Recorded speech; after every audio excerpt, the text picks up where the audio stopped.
Hello everyone, this is Salma Aftab and welcome back to your chemistry classes by Sal. And today our point of discussion is E1 and E2 reactions. Last class में elimination से पढ़ा था, एक उसकी basic information हम लोगों ने लिया था. Today we will discuss the two types of elimination reaction, that is E1 and E2 reaction. So let us discuss one by one. So what is E1 reaction? ठीक है, elimination reaction one, as we have studied in the SN1 and SN2, उसी तरीके से है same, बस हम लोग को यहाँ पे एलिमिनेशन करवाना है. वहां पे क्या था, सब्स्टिट्यूशन रिएक्शन करवाना था. किसका? न्यूक्लियोफाइल्स का. ठीक है, बट यहाँ सब्स्टिट्यूशन होगा किसका? अपना बेस का. ठीक है, एलिमिनेशन होगा. आप लोग वो एलिमिनेशन में पढ़ा भी है कि elimination reaction is also called as beta elimination and it is also called as dehydrohalogenation, जहां पे removal होगा one of the hydrogen atom and one of the halogen atom from the our haloalkane. ठीक है, तो अब उसके दो conditions है, E1 reaction and E2 reaction. E1 reaction एक एक पॉइंट्स हम लिखते जाते हैं और उसके बाद में क्लियर होता जाएगा कि what is E1 reaction and E2 reaction. First of all E1, जो ये जो 1 है, जैसे कि SN1 में 1 स्टैंड फॉर क्या बता रहा था, 1 stand for the unimolecular reaction. In the same way यहां पे भी E1 में जो 1 है, इट रिप्रेजेंट द यूनिमोलिकुलर. ठीक है, it means rate of the reaction depends on only the substrate of the compound. ठीक है, सबस्ट्रेट ऑफ द रिएक्शन. तो इट इज यूनिमोलिकुलर रिएक्शन. ठीक है, यूनिमोलिकुलर. साथ साथ नोट्स भी कंप्लीट करते जाओ और अपनी कंसेप्ट को भी क्लियर करते जाओ. ठीक है, unimolecular reaction, it means the reaction, the rate of the reaction depends on, यही तो यूनिमोलिकुलर मतलब rate of the reaction is directly proportional to the, अपने सिर्फ और सिर्फ किस पे डिपेंड कर रहा है, हेलो एल्केन पे. ठीक है, इस वजह से ये क्या है, यूनिमोलिकुलर रिएक्शन. ठीक है, और यहां पे क्या होगा, SN1 अगर याद हो तो SN1 को एक बार रिकॉल करते जाओ साथ साथ, एकदम एग्जैक्टली E1 उसी तरीके से, बस यहां पे एलिमिनेशन होना है और वहां पे हम लोग का सब्स्टिट्यूशन हो रहा था. दैट्स से ओके. ठीक है, अब आ जाओ, ये इसमें क्या होगा, formation of carbocation takes place. वहां पे भी हो रहा था, याद है, formation of carbocation takes place. Carbocation याद है, carbocation takes place, and due to the formation of carbocation it is a two-step reaction. ठीक है, याद है, two-step reaction हो रही थी, है यूनिमोलिकुलर बट स्टेप कितना होगा, 2-step reaction. और फर्स्ट वन स्टेप, जो पहला जो स्टेप होगा, first step is the slow step and slow step is the rate determining step. Clear, ये पता है. Slow step is the RDS step, यानी कि रेट डिटरमाइनिंग स्टेप, RDS. ठीक है, रेट डिटरमाइनिंग, क्योंकि पहला स्टेप ही बहुत क्या होगा, स्लो होगा. ठीक है, यहां से एलिमिनेशन इस हैलोजन एटम का एलिमिनेशन जो होगा वो बहुत ज्यादा क्या होगा, स्लो होगा. ठीक है, अब पार्टिसिपेट कौन कर, इसमें क्या होगा, यहां पे रिएक्शन को, एलिमिनेशन रिएक्शन को इनिशिएट कौन करेगा, इनिशिएट हम लोग करेगा वीक बेस. ये बहुत इंपॉर्टेंट है, वीक बेस. ठीक है, वीक बेस, और उसके साथ साथ अपना क्या होगा, एलिमिनेशन रिएक्शन में हीट भी इन्वॉल्व होगा, यानी कि हायर टेम्परेचर पे E1 रिएक्शन प्रोसीड होगी. ठीक है, हायर टेम्परेचर पे E1 रिएक्शन प्रोसीड होगी. अभी हम लोग देखेंगे सारी चीजें क्लियर हो जाएगी, परेशान मत हो. रिएक्शन जैसे जैसे हम लोग स्टार्ट करेंगे वैसे समझ में आ जाएगा. ठीक है, तो वीक बेस में अपना एग्जाम्पल ले लो, कौन कौन से होंगे वीक बेस में. अपना C2H5OH यानी कि इथेनॉल, C2H5OH, ये हम लोग का क्या करेगा, इनिशिएट करेगा अपना. इसके साथ साथ हीट भी होना जरूरी है. ठीक है, heat, higher temperature prefers elimination reaction. ठीक है, हायर टेम्परेचर हो गया ये C2H5OH. ठीक है, अब देखो यहाँ पे न्यूक्लियोफाइल, ये जो OH है, इसका जो OH निकलेगा, दिस OH, ये जो OH होगा ये OH जो है हम लोगों का, इट विल एक्ट एज, क्योंकि अल्कोहल के प्रेजेंस में हो रहा है, that's why this OH will act as a base. ये बेस की तरह काम करेगा। बेस का काम क्या होता है? बेस सिर्फ और सिर्फ एसिड को अट्रैक्ट करता है, एसिड को, ठीक है। एसिड यानी कि H+ आयन, कहीं से भी H+ आयन मिले, कहीं से भी H+ आयन मिलेगा, वो बेस क्या करेगा, अपना इलेक्ट्रॉन, बेस के पास इलेक्ट्रॉन होगा और वो इलेक्ट्रॉन जाकर H+ आयन को डोनेट कर देगा। यहां पे हम लोग का बेस मिल जाएगा, यहां पे बेस होगा हम लोगों का OH-, और OH H+ को अट्रैक्ट करके वो बना देगा अपना क्या, H2O, ठीक है। ये मेन पॉइंट, इंपॉर्टेंट पॉइंट है, ये याद रखना कि बेस और न्यूक्लियोफाइल में यही डिफरेंस है। Nucleophile means, nucleophile it will donate electron to any of the atom, जिसके पास इलेक्ट्रॉन्स की कमी है, न्यूक्लियोफाइल उन सबको इलेक्ट्रॉन डोनेट कर देता है। बट बेस क्या है, वो सिर्फ और सिर्फ इलेक्ट्रॉन किसको डोनेट करेगा, it will donate the electron only to the H+ ion या ओनली टू द एसिड, जो एसिड होगा उसी के पास इलेक्ट्रॉन वो डोनेट करेगा, ठीक है। These points are the main difference between the base and nucleophile, ठीक है। न्यूक्लियोफाइल के पास भी एक्स्ट्रा इलेक्ट्रॉन होता है डोनेट करने के लिए, और बेस के पास भी एक्स्ट्रा इलेक्ट्रॉन है टू डोनेट द इलेक्ट्रॉन, लेकिन बेस डोनेट करेगा एसिड को, ठीक है, एसिड को अट्रैक्ट करेगा, और न्यूक्लियोफाइल किसी को भी, जिसको भी जरूरत है उसको डोनेट कर देगा, ठीक है। दैट्स व्हाई हियर बेस जो है वो H+ और OH-, तो अल्कोहल के प्रेजेंस में अगर अल्कोहलिक OH है, ठीक है, तो वो OH जो है वो एक्ट एज अ बेस काम करेगा, it will act as a base, not as a nucleophile, ठीक है। तो न्यूक्लियोफाइल तो वो अपना न्यूक्लियोफाइल ढूंढता, ठीक है, न्यूक्लियोफाइल, लेकिन यहाँ पे क्या है, ये OH-, तो वो H+ आयन को अट्रैक्ट करेगा। अब देखो इसका मैकेनिज्म, रिएक्शन से हम लोग देखते हैं, समझते हैं, ठीक है। अब अपने रिएक्शंस पे आ जाते हैं, ठीक है। Now look at the reaction. एक रिएक्शन लेते हैं, एग्जांपल लेते हैं, उसके बाद में इजीली सारी चीजें क्लियर हो जाएंगी। Suppose we have a compound, हम ले रहे हैं क्या, ये हम लोग का हो जाएगा टर्शियरी ब्रोमो एल्केन, है ना। ये जिस कार्बन एटम, ये जो अपना हेलोजन, हेलोजन एटम है, जिस कार्बन एटम से अटैच है, इससे 3 एल्किल ग्रुप अटैच है। It means it is tertiary alkyl halide, tertiary है ये, टर्शियरी एल्किल हैलाइड, ठीक है।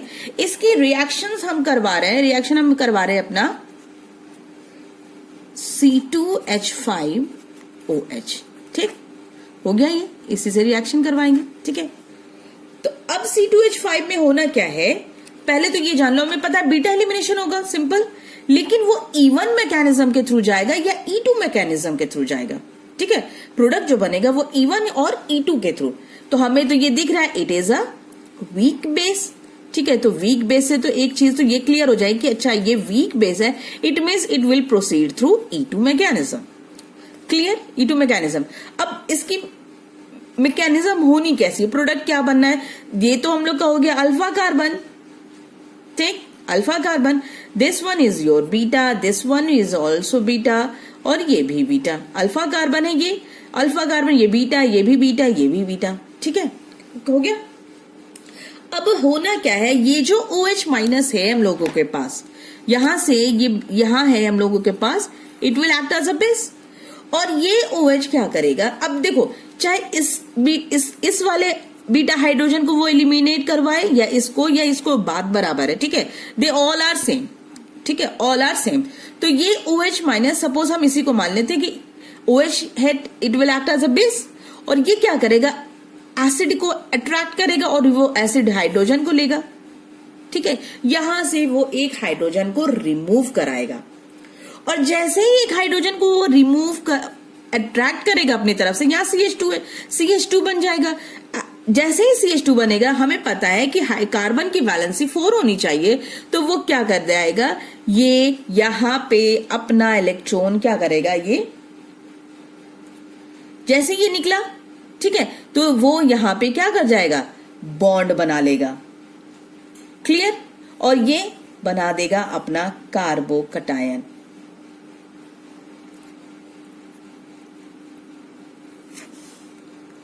अब देखो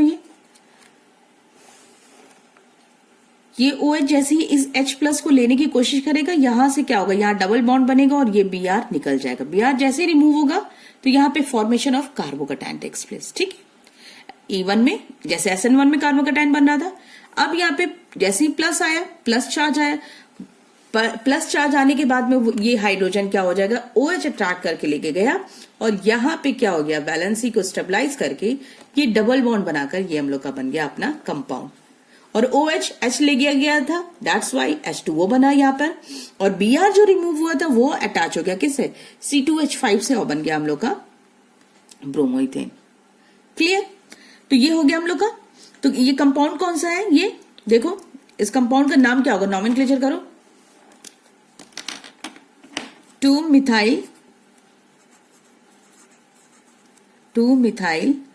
कितने कार्बन एटम है, प्रोप 3 कार्बन एटम, प्रोप 1 इन। क्लियर? 2-मिथाइल प्रोप 1 इन।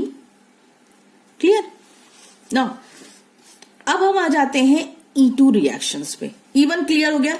E1 पे हमें कहां पे ध्यान देना है, कहां पे हमें फोकस रखना है अपना, कि बेस कैसा है। बेस के साथ साथ हम हीट प्रोवाइड हो रही है, रिएक्शन में हीट कंपलसरी है। ठीक है, बिना हीट के ये रिएक्शन आगे प्रोसीड नहीं करेगी।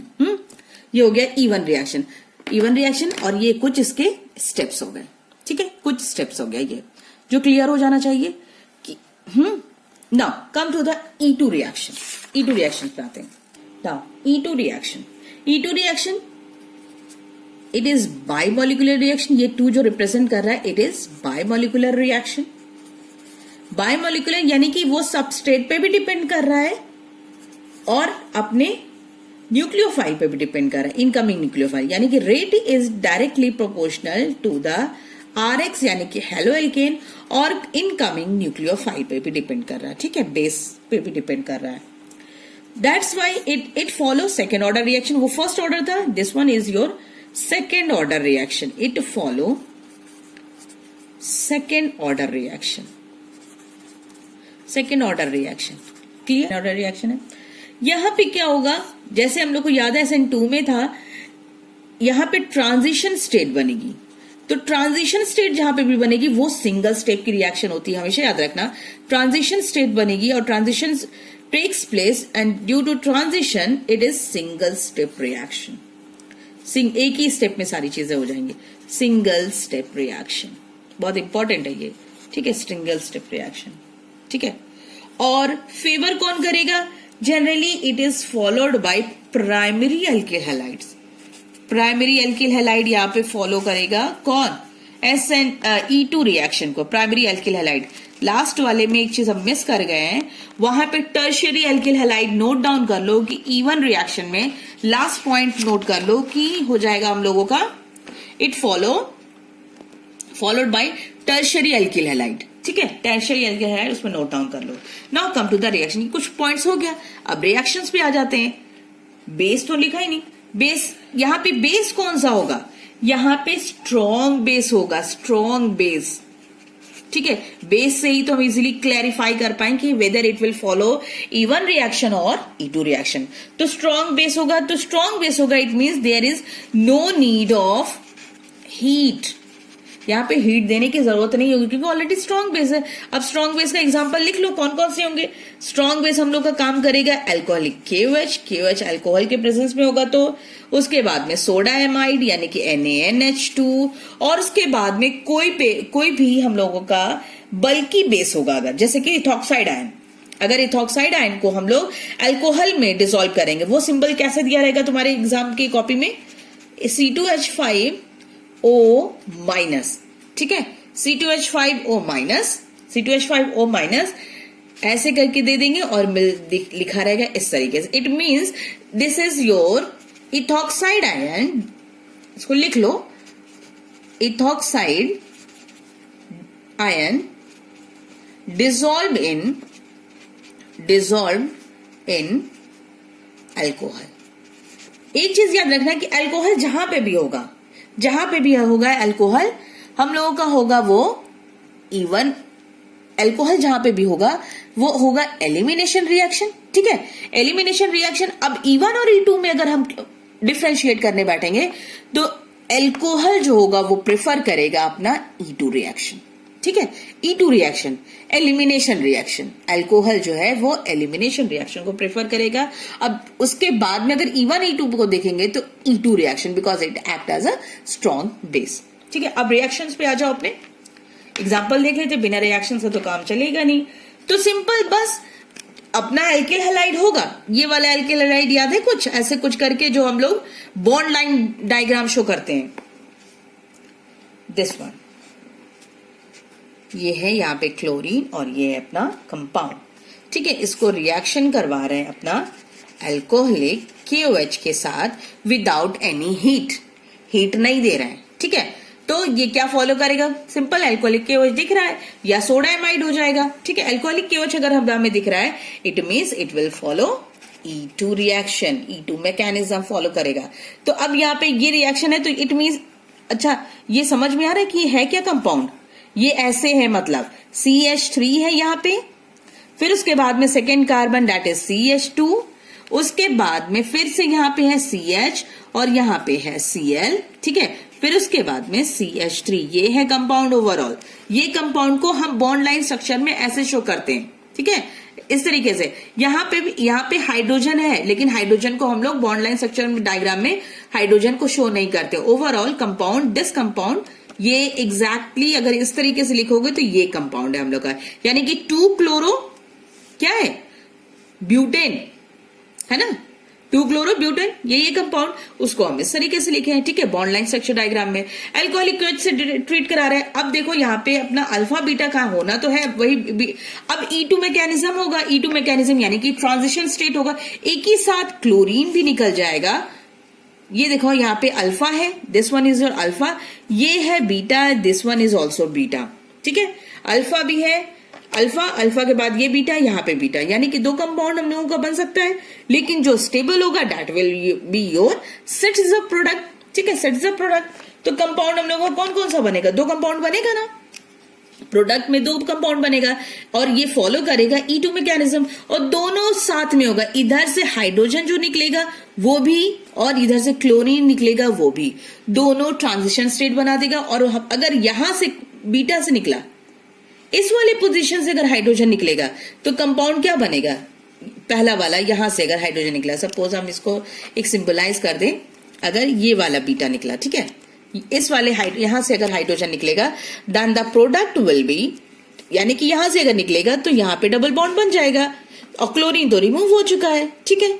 ये है हम लोगों का ये ब्लू वाला, ठीक है, ठीक है। और पिंक से हम रिप्रेजेंट कर दें अपना दूसरा वाला, तो यानी 2 प्रोडक्ट बनेगा ही बनेगा, एक ये हो गया, प्लस अगर यहां से हाइड्रोजन निकला then the product will be this one, यहां हो गया और ये हो गया, ठीक है, क्लियर है। फर्स्ट कंपाउंड क्या है, ब्यूट 1 इन 1 पोजीशन पे देखो डबल बॉन्ड लगा हुआ है, first compound is your but 1 ene और second compound is your but 2 ene, but 2 ene. Which one will be more stable? This one. हमें पता है क्योंकि हम लास्ट क्लास में पढ़े थे कि the more substituted alkene will become more stable. Alkene जिसपे ज्यादा सब्स्टिट्यूशन होगा, देखो तो butene is will be the more stable, तो जो ज्यादा स्टेबल है वो कौन सा कंपाउंड कहलाएगा, that is your Saytzeff product है ये, this one is your Saytzeff product. और ये कम स्टेबल है, और जो कम स्टेबल प्रोडक्ट है उसको हम लोग कहेंगे Hofmann product, Hofmann product, clear, ठीक है। ये हो गई हम लोग की रिएक्शंस ओवरऑल। अच्छा एक होमवर्क दे रहे हैं, ठीक है, अगर इसी रिएक्शन में होमवर्क है तुम लोगों के लिए, बहुत सिंपल सा है, इसी कंपाउंड को अगर हम ट्रीट करवा रहे हैं NaNH2 से, NaN सोडा एमाइड से, ठीक है, तो what will be the product क्या बनेगा इसी कंपाउंड का, ठीक है। सो E1 E2 आई होप तुम लोगों को क्लियर हो गया होगा, आप लोगों को क्लियर है, और ये अच्छे से इसको नोट कर लो, बहुत इंपॉर्टेंट रिएक्शन है, इससे रिलेटेड एग्जाम में क्वेश्चंस भी आते हैं। So today I am going to stop here, till then take care, stay safe, stay home and good bye.